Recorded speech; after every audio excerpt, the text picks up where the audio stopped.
ሰላም ወገኖች እንደምን አላችሁ? ዛሬ የማቀርብላችሁ ከዓይኔ ጋር ተያይዞ እግዚአብሔር ያደረገልኝን ታምራት በዚች አጭር ጽሑፍ ልገልጥላችሁ ነው። አብራችሁኝ እንድትሆኑ በጌታ ፍቅር እጠይቃለሁ። እንዳልክና መነጽሩ። ሸክላ ሰሪን ሸክላው እንዴት ሰራኝ ማለት እንደማይችል እግዚአብሔር በራሱ ጭቃ የሰራውን ሰው እንደፈለገ አድርጎ እንደሚሰራው በትንቢተ ኤርምያስ ምዕራፍ 18 ከ1 እስከ 6 ባለው ክፍል ውስጥ እናገኘዋለን። በሌላ ስፍራ ደግሞ እግዚአብሔርን ለምን እንዲህ ታደርጋለህ ብለን ልንጠይቀው እንደማንችል በሰማይና በምድር የወደደውን እንደሚያደርግ ተጽፎ እናገኛለን። መዝሙር 135 ቁጥር 6፣ ዳንኤል ምዕራፍ 4 ቁጥር 35። እግዚአብሔርን ለምን ዓይኔን እንዲያድርገ ሰራ ብሎ መጠየቅ እንደምችል አስብና አንዳንድ ጊዜ እንዲህ ማድረግ እንደማልችል እነዚህ ቃላቶች ይሞግቱኛል። እንዲያውም ለሙሴ ያለው የሰውን አፍ የፈጠረ ማን ነው? ዲዳስ፣ ደንቆሮስ፣ የማያይስ እውርስ ያደረገ ማን ነው? እኔ እግዚአብሔር አይደለሁምን? ዘጸአት 4:11 ብሎ በመጠየቅ በራሱ ሥራ ጣልቃ መግባት እንደሌለበት በግልጽ ይናገራል። ማንኛውም ሰው ወደዚህ ምድር ሲመጣ የራሱን ዘር፣ ጾታ፣ የቆዳ ቀለም፣ ሀገር ወዘተ መርጦ አልመጣም። ከነዚህ ከላይ እነዚህን ሁሉ የዘረዘርኩት የዓይኔ በሽታ በእኔ ወይም ቃሉ እንደሚለው በወላጆቼ ኃጢአት አይደለም የመጣው። የዓይኔ መነሻ ከወላጅ እናቴ አራስ ቤት በነበረችበት ወቅት በሕፃንነቴ ወደ ብርሃን ጨረር አዘውትሬ እመለከት እንደነበረ ያ ጨረር ዓይኔን እንደጎዳው ነግራኝ ነበረ። እዚህ ቦታ ላይ እናቴን በዚያ ወቅት ለምን ለኔ ጥንቃቄ ያላደረግሽልኝም ብዬ ለመውቀስ አልፈልግም። ምክንያቱም ችግሩ በቤተሰባችን ከተወለድነው ከ9 ልጆች ውስጥ የርቀት ማየት ችግር ያለብኝ እኔ ብቻ ነኝ። ቤተሰቤ ውስጥ በዓይን ደካማነት የተነሳ የተለያየ ስም ወጥቶልኝ ነበረ። እያንዳንዱ ስድብ በዚህ ስፍራ ለመጥቀስ አልፈልግም። ጥቂቱ ግን እውር፣ ጠንጋራ፣ መዘውር የሚሉ የመሳሰሉት ይገኙበታል። እነዚህ ስድቦች እስከ ቅርብ ጊዜ ድረስ እሰማቸው ነበር። ስም ከቤት ይወጣል፣ በጎረቤት ይወረሳል እንዲሉ አበው ሌሎች ሰዎችም ከዓይኔ ጋር በተያያዘ ሞራል የሚነኩ ስድቦችን እንደ ስም ይሰጡኝ ነበረ። ዓይኔና ትምህርት። በዓይኔ ምክንያት ትምህርት ዓለም ውስጥ ብዙ ጉዳቶች አስተናግጃለሁ። ዓይኔ ከርቀት ማየት ስለማይችል ከቄስ ትምህርት ቤት አንስቶ እስከ ዶክትሬት ድረስ እስክደርስ ድረስ ከዓይኔ ጋር ተያይዞ ከሕይወቴ ልሽራቸው የማልችላቸው ጠባሳዎች አሉብኝ። በትምህርት ዓለም በነበርኩበት ወቅት ከርቀት ከሰሌዳው ማለትም ከብላክቦርድ ማየት ስለማልችል ከአጠገቤ ካሉ ተማሪዎች በማየት ወይም የትምህርት ክፍለ ጊዜው ካለቀ በኋላ የተማሪዎችን ደብተር ወደ ቤቴ ወስጄ ገለብጠው ነበር። በአንድ ወቅት 2ኛ ክፍል እያለሁ የእንግሊዘኛ አስተማሪያችን የቤት ስራ ሰጥቶ ስለነበረ እኔ ደግሞ ከጓደኛዬ ደብተር ስገለብጥ የቤት ስራ መኖሩን አላስተዋልኩትም ነበረ። አስተማሪው የቤት ስራ ያልሰሩትን ተማሪዎች የተሰጠውን የቤት ስራ የት አለ እያለ በሚመለከትበት ጊዜ እኔ ጋር ደረሰ። የተሰጠውን የቤት ስራ መልሱ የት አለ ብሎ ሲጠይቀኝ እንደ መልስ አድርጌ ስላላየሁት ጥያቄውን መልሼ እንደ መልስ አሳየሁት። በዚያን ጊዜ አስተማሪው በጣም ተናደደ። የእኔን ደብተር ከሁሉ ተማሪዎች በመጨረሻ ላይ አደረገው። ጥቂት የሚባሉ ተማሪዎች ከቀጣ በኋላ እኔን ለመምታት እጄን እንድዘረጋለት ጠየቀኝ። እኔም እጄን ዘርግቼለት ብዙ የጎማ ሰንበሮችን በእጄ ላይ አኖረ። በዚህ ሁሉ ምንም አይነት አላለቀስኩም።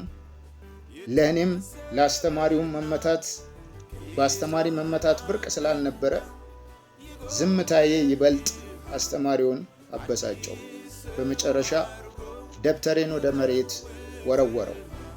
እኔም ደብተሬን ለማንሳት ጎንበስ ስል ጀርባዬን በጎማ መታኝ። አስተማሪው እጆቼን ከመታኝ ይልቅ ጀርባዬን የመታበት ምት በጣም ስላመመኝ አለቀስኩኝ። በትምህርት ዓለም ውስጥ በነበርኩበት ወቅት ፈተና ስፈተን ፈተናውን የምሰራው ከሰሌዳው ማየት ስለማልችል ከጓደኞቼ ጋር በመነጋገር እነሱ በርቀት ስለሚኖሩ ፈተናው ከመጀመሩ በፊት የፈተናው ይዘት ምን እንደሚመስል ጓደኞቼ ፈተናውን እጠይቃቸው ነበረ እና ከ1 እስከ 10 ምርጫ ነው። ከዛ በኋላ አዛምድ ነው ካሉኝ በግምት ፈተናውን ሰርቼ እወጣ ነበረ። ውጤቱ ምን ሊሆን እንደሚችል እናንተ መገመት ትችላላችሁ።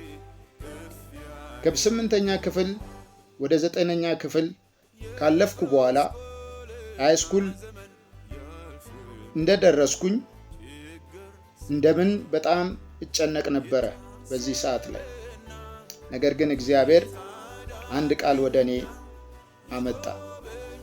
ቀን የሚያመጣው ምን እንደሆነ አታውቅምና ነገ በሚሆነው አትመካ። ምሳሌ 27:1። በዚህ ቃል ተጽናኑ። እግዚአብሔር የተናገረኝን ቃል ባምነውም ነገር ግን 9ኛን ክፍል ወድቄ ደገምኩኝ።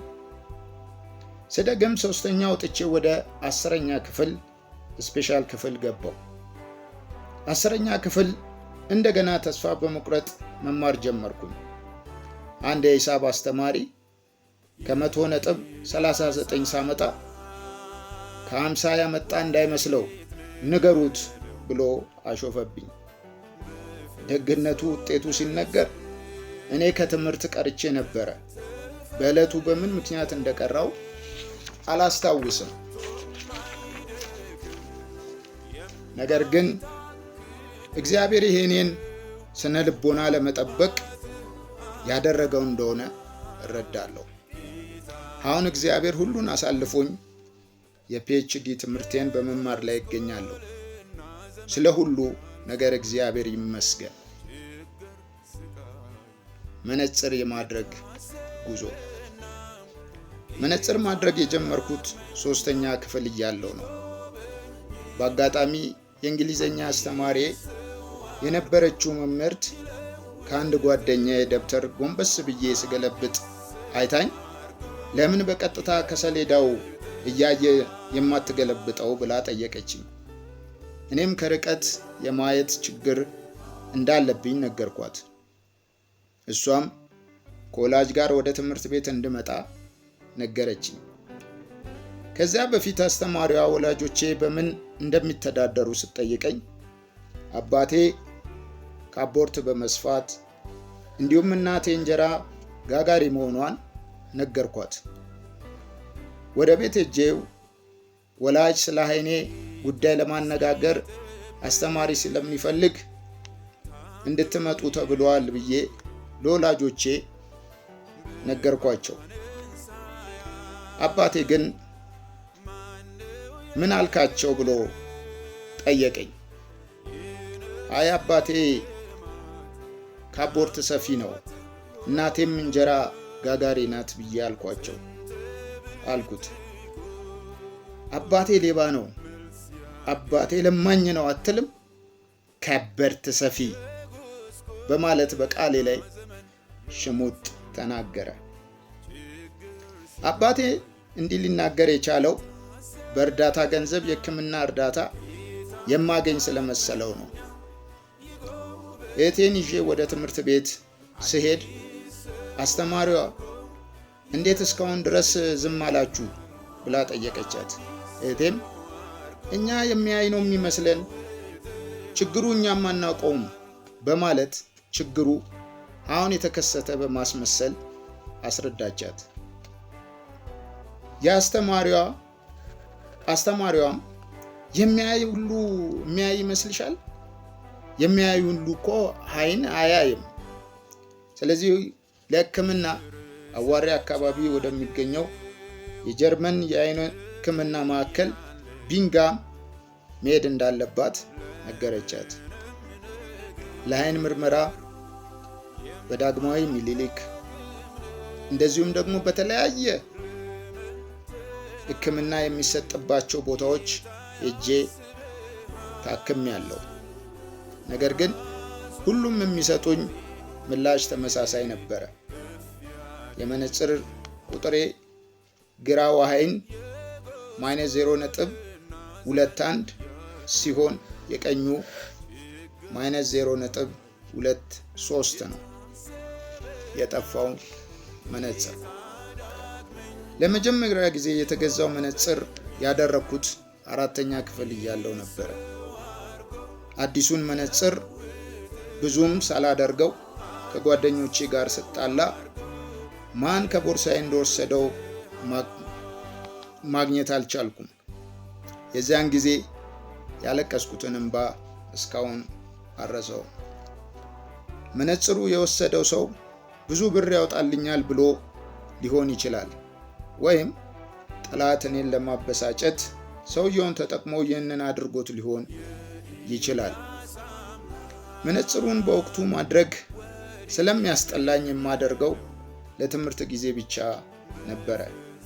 ከዚያ ጊዜ አንስቶ ግን ከዓይኔ ተለይቶ አያውቅም። የተጣላሁት ተማሪ ዓይኔ አካባቢ በጉልበት መቶኝ አሳብጦኝ ስለነበረ ወደ ትምህርት ቤት ስመለስ ወላጆቼ ምን ሆነ ነው ብለው ሲጠይቁኝ አይ ከመኪና ጋር ተጋጭቼ ነው ብዬ ዋሸዋቸው። ነገር ግን አባቴ ከተማሪ ጋር ተጣልቼ እንዳሳበጡኝ ስላወቀ ሄዳ ነገሩን እንድታጣራ ለእናቴ ነገራት። ትምህርት ቤት ከወላጅ እናቴ ጋር በመሄድ የተጣላሁትን ተማሪ ወደ ቢሮ እንዲጠራ ተደረገ። ለምን እንዲህ እንዳደረገ ሲጠየቅ የእርሱንም ከንፈር እንዳሳበጥኩት በማየት የኔን ጥፋተኝነት ካስረዳ በኋላ ይቅርታ ተጠያይቀን ትምህርቴን ቀጠልኩ። የዓይኔ መፈወስ። ሕመም ያለባቸው ሰዎች ሁሉ ከአምላካቸው ፈውስ እንዲመጣላቸው ይለምናሉ። እኔም እግዚአብሔር እንዲፈውሰኝ ጸልያለሁ። አንዳንድ ጊዜ ባለመፈወሴ እግዚአብሔር የሚሰራው ስራ አለ ብዬ ስለ ዓይኔ መጸለይ ትቼ ነበረ። አማኝ እንደመሆኔ ስለ ፈውስ ሲጸለይ ዓይኔን ይዤ ጸልዬ ያውቃለሁ። አገልጋዮችም እንዲጸልዩልኝ ተናግሬ ያውቃለሁ። ነገር ግን በድምፅ ሆነ በሌላ መንገድ ዓይኔ እንዲፈወስ እግዚአብሔር አላደረገም። ጌታ እንደሚፈውሰኝ በራሴ ድምፅ ሰምቼ ያውቃለሁ፣ እምነትም ነበረኝ። ለዚህም ማረጋገጫ የሚሆን አንድ ግጥም ገጥሜ ነበረ። የግጥሙ ርዕስ ይፈውሰኛል ይላል። በእግዚአብሔር እንደምፈወስ እምነት ቢኖረኝም በሕክምና ፈውስን አገኛለሁ የሚል መረዳት ግን አልነበረኝም።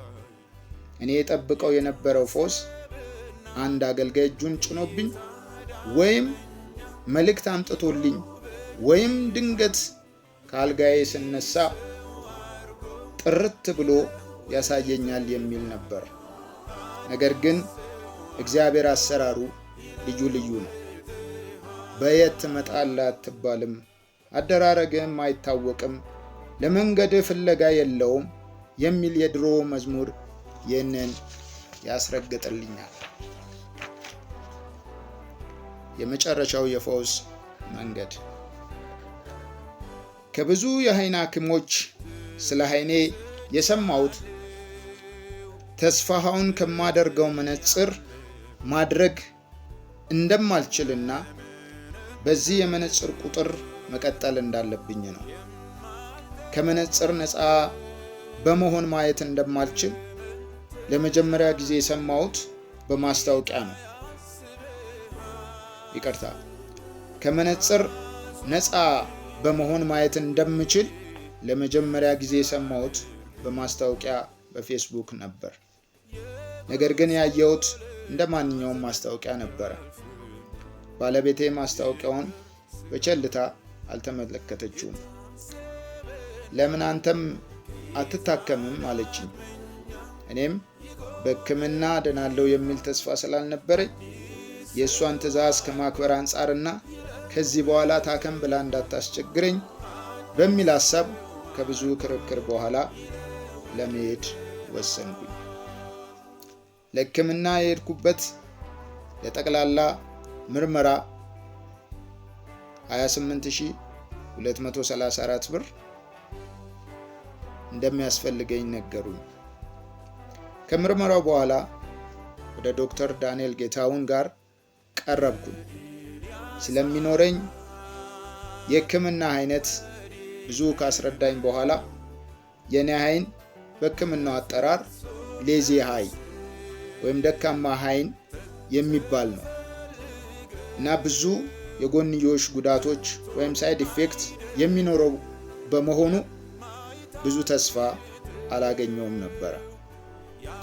ሆኖም ግን የሚመጣውን ሪስክና የጎንዮሽ ጉዳት ወይም ሳይድ ኢፌክት መውሰድ ከቻልኩኝ ሪፍራክቲቭ በሚባል የሕክምና አይነት መሰራት እንደምችል ነገረኝ።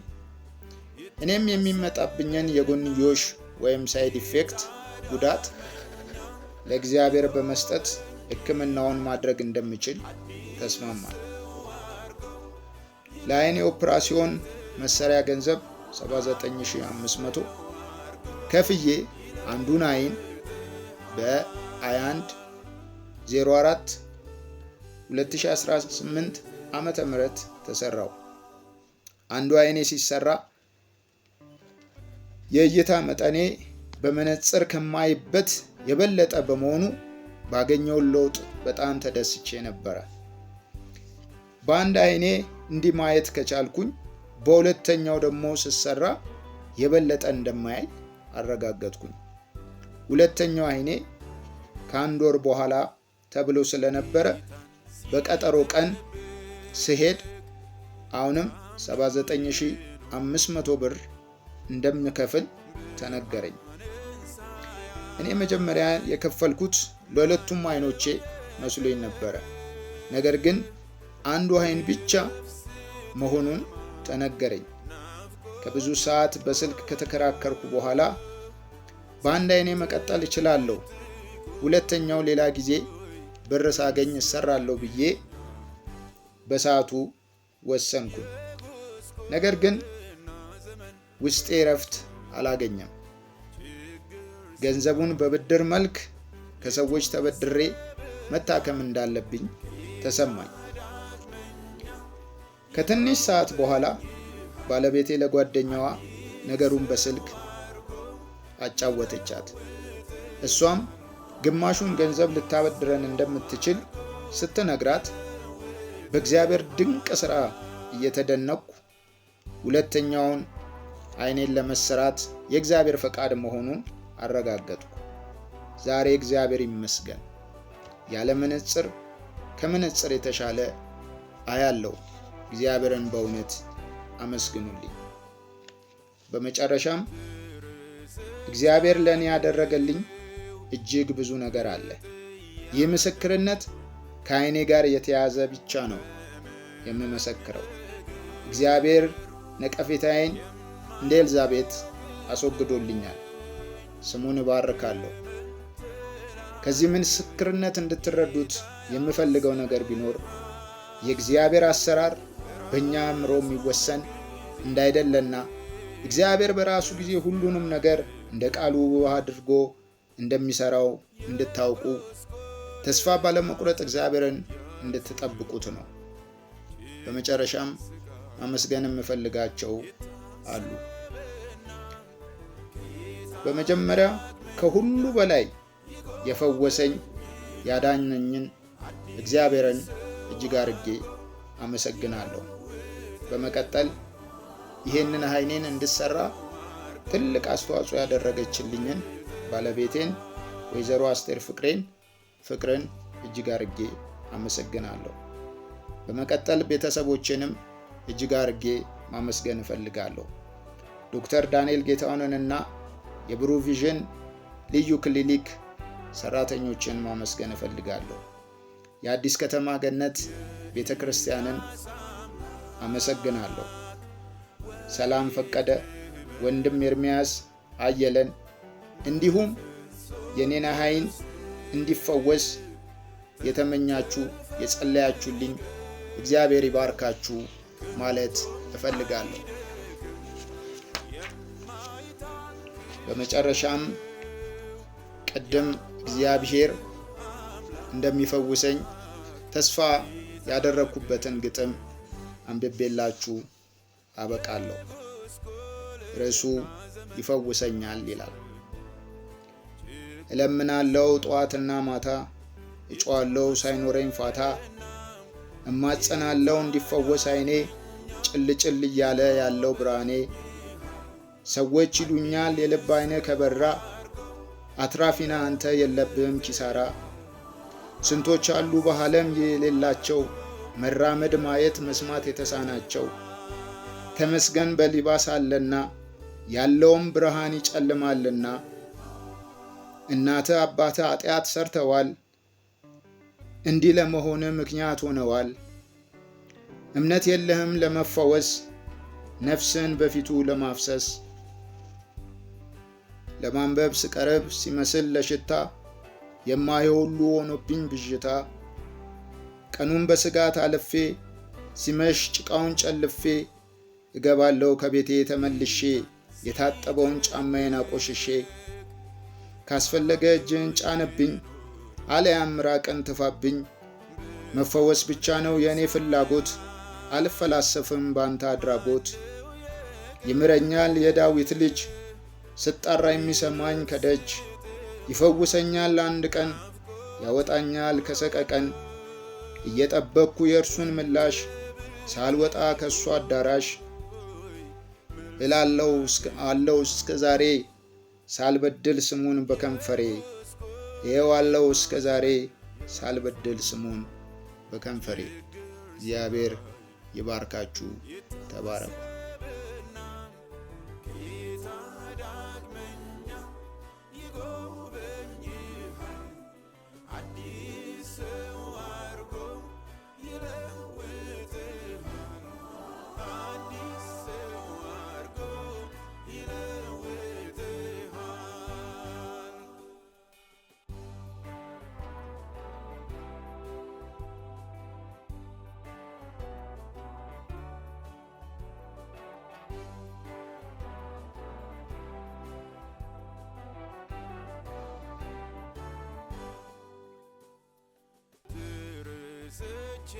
ተረስቻለሁ፣ ተጥያለሁ፣ ለምንም ነገር የማልጠቅም ነኝ። ለምን ትላለህ? ጌታ ያስብሃል፣ ራሱን ጊዜ ከፍ ያደርግሃል። የጎስቆልና ዘመን ያልፍና ችግር ስቃይ ይታሰብና ጌታ ዳግመኛ ይጎበኝሃል። አዲስ ሰው አድርጎ ይለውጥሃል። አዲስ ሰው አድርጎ ይለውጥሃል።